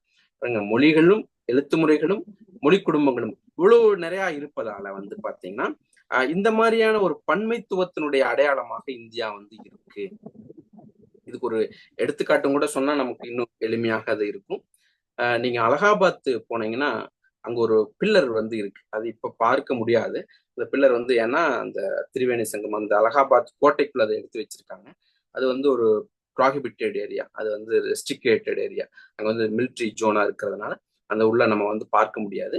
அந்த தூண் வந்து வெளியில இருக்கிற பொழுது அதுல என்ன பண்ணிருக்காங்க அப்படின்னா, அது வந்து இந்தியாங்கிறதுக்கான ஒரு அடையாளமாக அந்த தூண் இருக்கு. நான் இந்த விவரங்கள்லாம் ஏன் தர்றேன் அப்படின்னா, இந்த மாதிரியான ஒரு நிலம் இருப்பதால இதுதான் ஒப்பிலக்கியத்திற்கான ஏற்ற களம், இங்கு நிறைய ஆய்வு பண்ணுவதற்கான சூழல் இருக்கு என்பதை சொல்வதற்கு தான் இந்த சூழலை நான் வந்து சொல்ல வரேன். நான் அந்த தூண்ல என்ன பண்றாரு அப்படின்னா, அசோகர் 3ஆம் நூற்றாண்டுல போயிட்டு, கிமு 3ஆம் நூற்றாண்டுல போயிட்டு அதுல ஒண்ணு எழுதுறாரு. என்ன எழுதுறாருன்னா, எல்லாரும் என் குழந்தைகள், ஆல் ஆர் மை சில்ட்ரன் அப்படின்னு எழுதுறாரு. அவர் எழுதின எழுத்து என்னன்னா பிராமி, எழுதப்பட்ட மொழி என்னன்னா அவர் வந்து பிராகிருத மொழியை பயன்படுத்தியிருக்காரு. எழுத்து பார்த்தீங்கன்னா பிராமி எழுத்துல எழுதியிருக்காரு. அதே பில்லர்ல அதுக்கு கீழே சமுத்திரகுப்தர், அவர் வந்து கிபி 3ஆம் நூற்றாண்டு, அவர் வந்து அதே பில்லர் அதுக்கு கீழே அவர் வந்து எழுதுறாரு. என்ன எழுதுறாரு அப்படின்னா, சமஸ்கிருத மொழியை பயன்படுத்துறாரு. ஆனால் ஸ்கிரிப்ட் எழுத்து என்ன பயன்படுத்துறாருன்னா மாடர்ன் பிராமி, பிற்கால பிராமியை வந்து பயன்படுத்துறாரு. அப்ப அது எழுத்து முறையும் வேற, மொழியும் வேற, கண்டென்ட்டும் வந்து வேற. அவர் எழுதுனது தம்மம். பின்னாண்ட வந்தவர் ஹரிசேனருடைய விஷயங்களை பற்றி, வீரத்தை பற்றி, சமுத்திரகுப்தருடைய வீரத்தை பற்றி எழுதுறாரு. அதற்கு பிறகு கிட்டத்தட்ட ஜஹாங்கீர் வந்து ஒரு 15ஆம் நூற்றாண்டுக்கு பிறகு அதே பில்லர்ல எழுதுறாரு. என்ன எழுதுறாரு அப்படின்னா, அவங்களுடைய வம்சாவளிகளுடைய பேர்கள்லாம் எழுதுறாரு. அவரு யூஸ் பண்ண ஸ்கிரிப்ட் என்னன்னா நாஸ்தாலிக் அப்படிங்கிற எழுத்து முறையை பயன்படுத்தியிருக்காரு. லாங்குவேஜ் வந்து பெர்ஷியன். 3 எழுத்து முறைகளும் வேறு, 3 மொழிகளும் வேறு, 3 கண்டென்ட்டும் வேறு. என்னன்னா யாருமே இன்னொன்னு வந்து அழிக்கவே கிடையாது, டெஸ்ட்ராயே பண்ணல. 3ம் அப்படியாக வந்திருக்கு. இதுதான் இந்தியாவினுடைய அடையாளம். இதுதான் இந்தியாவினுடைய பன்மைத்துவத்தினுடைய அடையாளமாக இந்த தோணும். இத்தனை மொழிகள், இத்தனை ஆஹ் மொழிகளும் 3 மொழிகள் 3 எழுத்துக்களும் தொடர்படுத்தப்பட்டிருக்கு. இதே இந்தியாவிற்கான ஒரு அடையாளமாக வந்து நம்ம வந்து பார்க்கலாம். இப்ப இந்த பன்மைத்துவத்தின் அடையாளமாக இந்த தூண் இருப்பது அப்படின்னு நம்ம வந்து சொல்லலாம். இதுதான் இந்தியாவினுடைய அடையாளம். அப்போ அதே மாதிரி இங்க பல்வேறு துணைமை இலக்கியங்களும் இருக்கு. தமிழ் ஒரு துணைமை இலக்கியம், மலையாளம் ஒரு துணைமை இலக்கியம், இந்தி இலக்கியம்னு ஒண்ணு கிடையாது நம்ம கிட்ட. எல்லா துணைமை இலக்கியங்களும் சேர்ந்ததைத்தான் நம்ம இந்தி இலக்கியங்கள் அப்படின்னு சொல்றோம். இந்த மாதிரியான நிலத்தில் தான் நம்ம ஒப்பிலக்கிய ஆய்வுகள் எல்லாம் வந்து தீவிரமாக செய்யலாம். அதற்கான நிறைய இடம் வந்து இருக்கு. எப்படி மொழியியல் ஆய்விற்கு இந்தியா எப்படி ஒரு களமாக இருந்துச்சோ அது போல ஒப்பிலக்கிய ஆய்விற்கும் இந்தியா வந்து ஒரு ஒரு இன்றியமையாத நிலமாக இருக்கு. இந்த நிலப்பரப்பு இன்றியமையாத நிலம். மொழியியல் ஆய்வுகள் தொடங்குற பொழுது கம்பேரிட்டிவ் லிங்குஸ்டிக்ஸ், ஒப்புமை மொழிகளுக்கான ஒரு களமை நம்ம தான் அதை தொடங்கி வைத்தோம். ஏன்னா 1786 வில்லியம் ஜோன்ஸ் கல்கட்டாவில் 3rd anniversary லெக்சர் பேசுறாரு, இணையத்தில் இருக்கு. அதுதான் முதல் முறையாக இந்திய மொழி குடும்பங்கள் பற்றி கருத்தை முன்வைக்கிறார். அதுதான் அதனுடைய தொடர்ச்சியாக கம்பேரிட்டிவ் லிங்குஸ்டிக்ஸ்ங்கிறத ஒரு ஃபீல்டே வந்து வருது. அதற்கு பிறகு 1816 எல்லிஸ் எழுதுனது திராவிட மொழி குடும்பங்கள்ங்கிற கருத்தை வந்து எடுத்துட்டு போனாரு. அப்ப மொழியியல் ஆய்விற்கு, இன்னைக்கு மொழியியல் ஆய்வு இன்னைக்கு இவ்வளவு வளர்ந்திருக்கு உலகெங்கும் அப்படின்னா அந்த மொழியியல் ஆய்விற்கு மிகப்பெரிய தரவுகளை மட்டும் கிடையாது, நம்ம விட்டே ஆய்வு நடந்திருக்கு, நம்ம மிகப்பெரிய தரவுகளை பங்களித்தவங்க. எப்படி மொழியியல் ஆய்விற்கு இந்த நிலப்பரப்பு ஏற்றதாக இருந்ததோ அதே போல ஒப்பிலக்கியத்திற்கும் இந்த நிலம் இன்றியமையாத நிலம். ஏன்னா இங்கு பல்வேறு துணைமை இலக்கியங்கள் இருக்கு. ஒரு இலக்கியம் இல்லாமல் பல்வேறு துணைமை இலக்கியங்கள் ஒரு நிலப்பரப்புக்குள்ளே இருப்பதால இது ஒப்பிலக்கியத்திற்கான ஏற்ற களமாக இன்றைக்கு வந்து இருக்கு. இந்த மாதிரியான ஆய்வுகளை நம்ம வந்து முன்னெடுத்து செல்வதன் மூலமாக நம்ம வந்து என்னன்னா இந்த பன்மைத்துவத்தினுடைய அடையாளம் இருக்குல்ல, அதை வந்து ஆய்வு தளத்துல கூர்மையாக எடுத்துட்டு போக முடியும். அதனுடைய தன்மைகளை விளக்க முடியும். பன்மைத்துவத்தினுடைய சிறப்புகளை வந்து விளக்குவதற்கான வாய்ப்புகள் இருக்கு. கொடுக்கல் வாங்கல் எல்லாம் இயல்பானதுதான், நம்ம பெருமை கொள்வதற்கு அது ஒண்ணு இல்லை அப்படின்னு நம்ம சொல்ல முடியும். இப்ப புதுமை பித்தனையும் பிரேம்சந்தையும் ஒப்பிட்டு ஆய்வு பண்ணியிருக்காங்க, அடுக்கடுத்தியல் அடிப்படையில் ஆய்வு பண்ணியிருக்காங்க. அதுல பாத்தீங்கன்னா அவரு வந்து ஒரு தன்னுடைய கருத்தை விளக்குவதற்கு எப்படி துன்பங்களையும் விலங்குகளையும் பயன்படுத்தி விளக்குறாரோ அதே போல புதுமை பித்தனையும் விளக்கி இருப்பதாக சொல்றாங்க. அப்போ இது மாதிரி ஒப்பிடுற பொழுது ஒரு இந்திய தன்மையை அதன் மூலியமா கொண்டு வருவதற்கான வாய்ப்புகள்லாம் ஒப்பிலக்கிய ஆராய்ச்சியில நிகழ்த்தப்படுது. அதுக்கு பிறகு இந்த மாதிரி ஒப்பிலக்கிய ஆராய்ச்சி பண்ணி நிறைய கொண்டு வந்திருக்காங்க. இப்போ வந்து என்றுன்னு ஒரு இடைச்சொல் நம்ம விட்டு இருக்கு. அந்த இடைச்சொல் வந்து பாத்தீங்கன்னா திராவிட மொழிகளுடைய பங்களிப்பு, அது குறிப்பாக தமிழினுடைய பங்களிப்பு. ஆனால் அதை முதல்ல இது பண்ணது திராவிட மொழிகளுடைய பங்களிப்பு தான். என்றுன்னு நம்ம கிட்ட இருக்கு, அது இந்தோ லாங்குவேஜஸ்லயும் இருக்கு. இந்தோ ஆரிய மொழி குடும்பத்திலேயே இருக்கு. ஆனால் இந்தோ ஆரிய மொழி குடும்பத்தினுடைய முதன்மையான மொழியாக இருக்கக்கூடிய சமஸ்கிருதத்துல இருக்கு.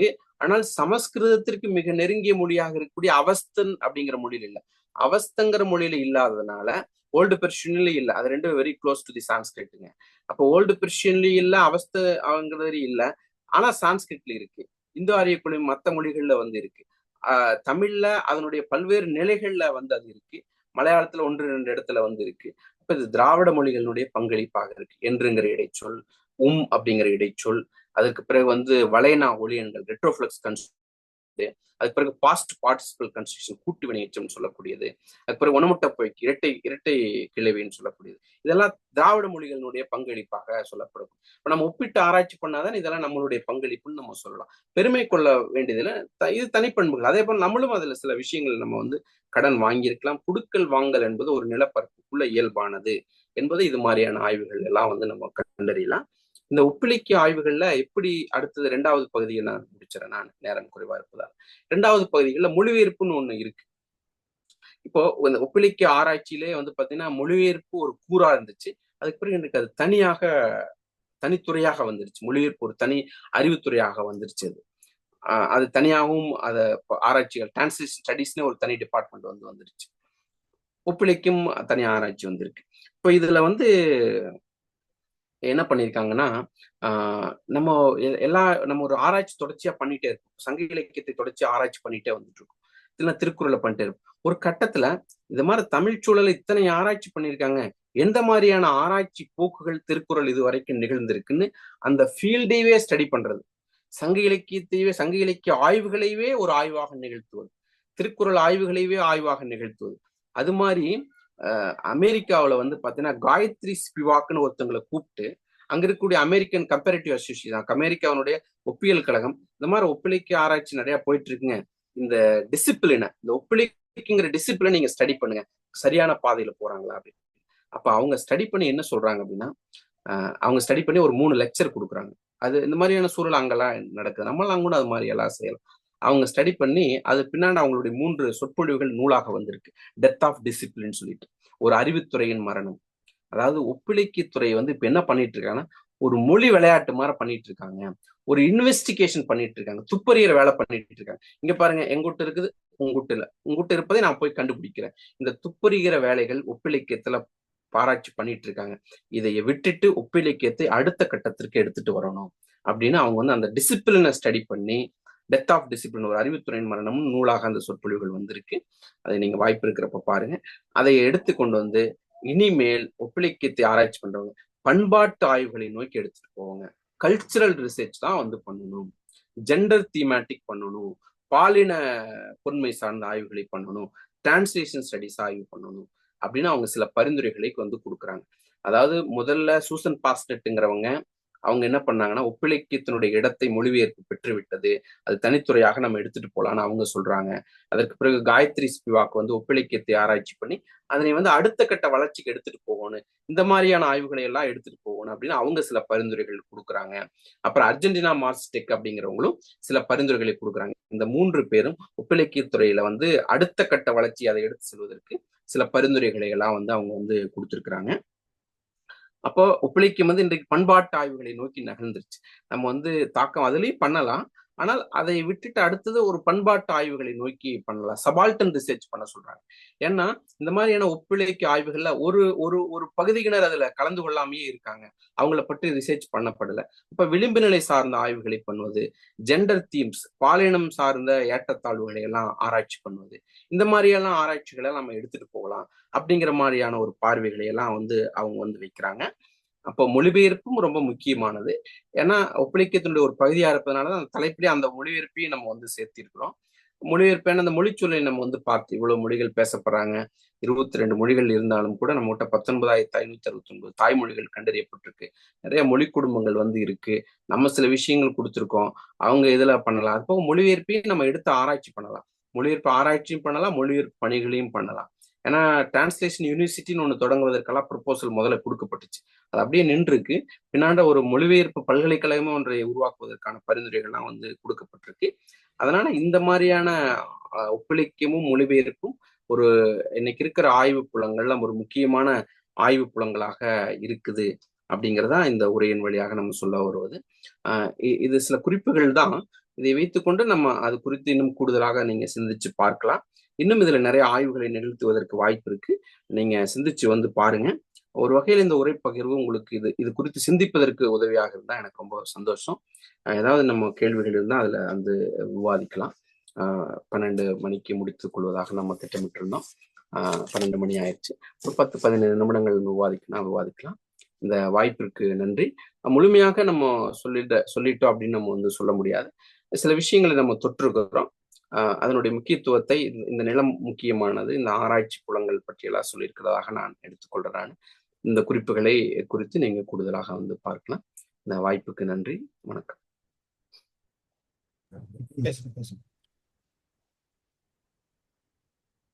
நன்றி ஐயா. இலக்கியம் என்பது காலம் காட்டும் கண்ணாடி என்பார்கள். காலம் இடத்தோடு தொடர்புடையது. இடத்தில் நடக்கிற வாழ்க்கை கூறுகள் தான் மொழியின் ஊடாக இலக்கியமாகிறது. அப்ப அந்த இலக்கியத்தினுடைய பாடுபொருள் என்பது அந்த நிலத்தினுடைய வாழ்வியல் சார்ந்த பதிவுகளாக இருப்பதனாலே, அந்த வாழ்வியல் என்பது இந்த உலகத்தினுடைய பல்வேறு நிலப்பரப்புகளோடு தொடர்புடையதாக இருக்கக்கூடும் என்பதையும், அது பெருமைக்குரியது என்பதை விட நம்மிடம் இருக்கிறது என்கிற ஒரு நிலையிலே இருப்பதுதான் ஆரோக்கியமானது என்பதை ஐயா அவர்கள் அழகாக எடுத்துரைத்தார்கள். ஏனென்றால் ஒப்பிலக்கியத்தின் சிறப்பு அதனுடைய ஒரு இலக்கியத்தினுடைய உண்மைத்தன்மையை வெளிக்கொணர்கிற வகையிலே தான் இருக்க வேண்டும். இருந்திருக்க முடியும். ஏனென்றால் கொடுக்கல் வாங்கல் என்பது ஒரு நிலப்பரப்புக்குள்ளே அல்லது உலகம் என்பது ஒரே நிலப்பரப்பாக கண்ட பண்பாடு மிக்க நம்முடைய சமூகத்திலே அப்படி ஒரு வாய்ப்பு இருக்கிறது என்பதை ஐயா அவர்கள் அழகாக எடுத்துரைத்தார்கள். மில்மன்பரி காலத்திற்கு பிறகு, ஆராய்ச்சிக்கு பிறகு எப்படி இலியட் ஒடிசியினுடைய அந்த போக்கு, அதனுடைய படைப்புத்தன்மை என்பது அதனுடைய உண்மைத்தன்மை கண்டறியப்பட்டு உலகத்திற்கு சொல்லப்பட்டதோ, அதுபோல கம்பராமாயணம் என்பது இலக்கிய காப்பியம். அது ஜான் மில்டனோட இழந்த சொர்க்கத்தோட ஒப்பிட முடியாத அப்படிங்கிறதுக்கான காரணத்தையும் அழகாக எடுத்துரைத்தார்கள். அதேபோல இந்தியா எப்படி ஒரே நாடாக இருக்கிறது என்கிற உலக வியப்புக்கான காரணத்துக்கு இந்திய வரலாறு காந்திக்கு பிறகு என்கிற ராமச்சந்திர குஹா நூலினை இன்னும் நிறைய நூல்களை ஐயா ஒப்பிட்டு சொன்னாங்க. இது ஒரு கடல் மடை, இது ஒரு கடல் அலைகள் போல தொடர்ந்து அடுக்கி அடுக்கி அடுக்கி அடுக்கி அழகா அவர்கள் ஐயாவினுடைய அந்த அறிவு சார்ந்த புலமை ஒப்பிலக்கியத்திலே இங்கே வெளிப்படுகிறது. எனக்கு குறித்து கொள்வதற்கான முடியல. அவ்வளோ செய்திகளை நீங்க எல்லாரும் கேட்டுட்டு தான் பார்த்து வந்துள்ளீர்கள். கடைசியாக அதே போல யுகோஸ்லோவியா நாட்டுப்புற பாடலோடு ஒப்பிட்டு தான் அதை சொல்லியிருக்கிறாங்க ஓலியட் இடிச்சிய. நிறைவாக நமது கிரேக்க வீரயுக காலமும் தமிழ் வீரயுக காலமும் ஒத்துப்போகிற பாடல்களை கைலாசபதி ஐயா எடுத்து காட்டியிருப்பாங்க. அதற்கு அடுத்தது எப்படி தமிழிலே அற இலக்கியம் விளைந்ததோ அதுபோல கிரேக்க நாட்டிலும் பெண் வெறுப்பு மற்றும் நிலையாமை குறித்த புலனடக்கம் குறித்த கருத்துக்கள் எல்லாம் சார்ந்த இலக்கிய பதிவுகள் வந்திருப்பதையும் எடுத்துக்காட்டி இப்படியாக இந்த ஒப்பிலக்கியம் என்பது எவ்வளவு பயன்பாடுகளை உடையது என்பதையெல்லாம் எடுத்து சொல்லி அது துப்பறிதலாக போய்விடக்கூடாது. மீண்டும் அதில் இருக்கிற பண்பாடு, இனக்கூறுகள், மொழிக்கூறுகள், பாலினக்கூறுகள் இப்படி ஒற்றுமை ஏற்படுத்த வேண்டிய நிலைகள் தான் நம்ம ஒப்பிலக்கியம் பயன்பாடு அமைய வேண்டும், ஆராய்ச்சி அமைய வேண்டும் என்பதாக நிறைய செய்திகளை நமது அறிவு புலனை அழகாக ஐயா அவர்கள் வெளிப்படுத்தி இருக்கிறார்கள். என்னால் இதில் குறிப்பெடுக்க முடியவில்லை. மிக நீண்ட நெடிய ஏறக்குறைய ஆண்டு கணக்கிலே முயன்று படித்தால்தான் இந்த செய்திகளை எல்லாம் நம்மால் உள்வாங்கிக் கொள்ள முடியும். அப்படிப்பட்ட செய்திகளை ஒப்பிலக்கியம் சார்ந்தும் மொழிபெயர்ப்பு சார்ந்தும் வழங்கி இருக்கிற பேராசிரியர் ஐயா அவர்களை மனமாற வணங்கி உங்கள் சார்பாகவும் இதை பார்வையாளராக பங்கேற்றிருக்கிற இந்தியா முழுமையிலிருந்தே வந்திருக்கிறார்கள். தமிழகத்திலிருந்தும் தமிழ்நாட்டிலிருந்தும் வந்திருக்கிறார்கள் பெரும்பான்மையினர்கள்.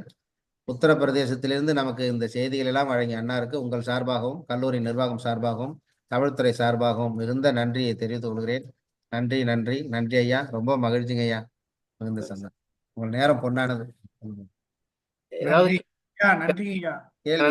கேள்விகள் இருந்தா நம்ம கேட்கலாங்க. நம்ம அதுதான் தெரிவித்துக் கொள்கிறேன். இதுல யாராவது சந்தேகங்கள் இருந்தால் ஐயா அவர்களிடம் தெளிவுபடுத்திக் கொள்ளலாம். அதற்கான வாய்ப்புகள் உங்களுக்கு வழங்கப்படுகிறது, பயன்படுத்திக் கொள்ளுங்கள். நன்றி ஐயா. நன்றிங்க ஐயா. ஐயா, என் பெயர் முனைவர் சே புகழேந்தி. என்னுடைய வாய்ஸ் கேக்குதுங்களா? கேக்குதுங்க, சொல்லுங்க.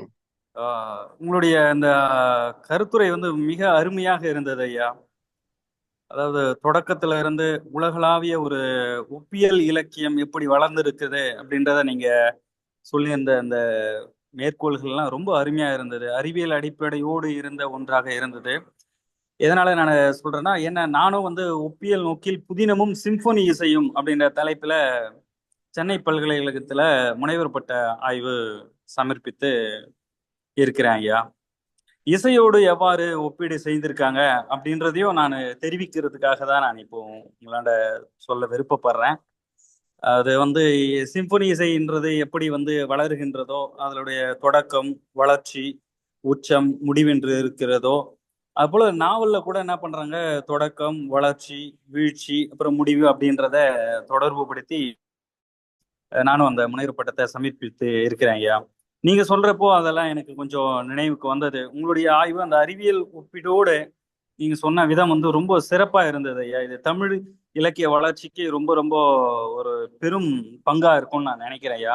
ரொம்ப வாழ்த்துக்கள் ஐயா. ரொம்ப நன்றிங்க. ரொம்ப நன்றி ஐயா. வணக்கம் ஐயா. வணக்கம். எனக்கு ஒரு சின்ன சந்தேகம். ஒரு மொழிக்குள்ள நம்ம பண்றது ஒப்பிலக்கியம் இல்ல அப்படின்னு சொன்னீங்கய்யா ஒரு இடத்துல.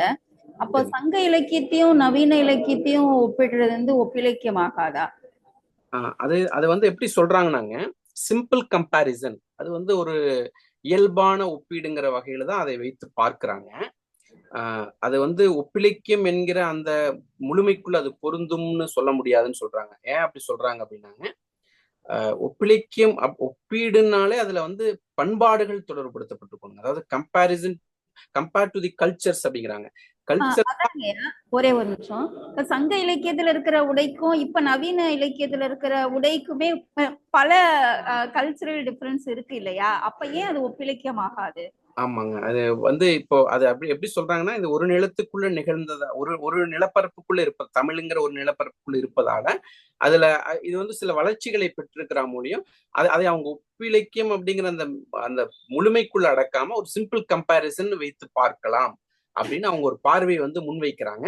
உங்களுடைய கேள்விகளையும் நீங்க வந்து இல்ல இதையும் ஒப்பிலக்கியமாக பார்க்கலாம்னு நீங்க எடுத்துட்டு போலாம். நீங்க அதுக்கான தர்க்கங்களை அடுக்கி அதை வந்து விளக்கலாங்க. நான் இது எப்படி பார்க்கறாங்க, இது எப்படி இருக்குங்கிறத நான் சொல்றேன்.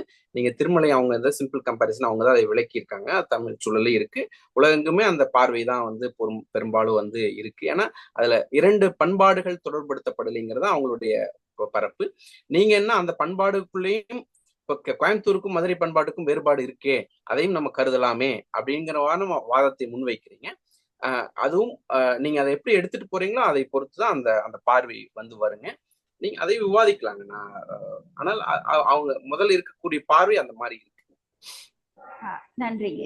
மிக அருமையான உரை. நல்லா நிறைய ஸ்டடி பண்ணி சொல்லியிருக்கீங்க. எங்களுக்கு பல்வேறு மேல நாங்க இந்த ஒப்பிலக்கியம் சம்பந்தமா எப்படி கொண்டு போகணுங்கிறதுக்கு ரொம்ப யூஸ்ஃபுல்லா இருந்ததுங்க. ரொம்ப நன்றி.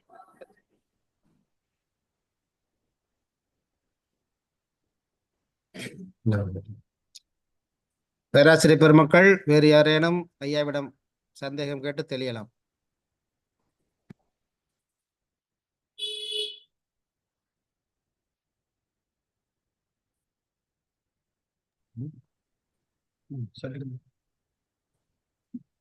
ஐயா, ரொம்ப மகிழ்ச்சிங்கய்யா.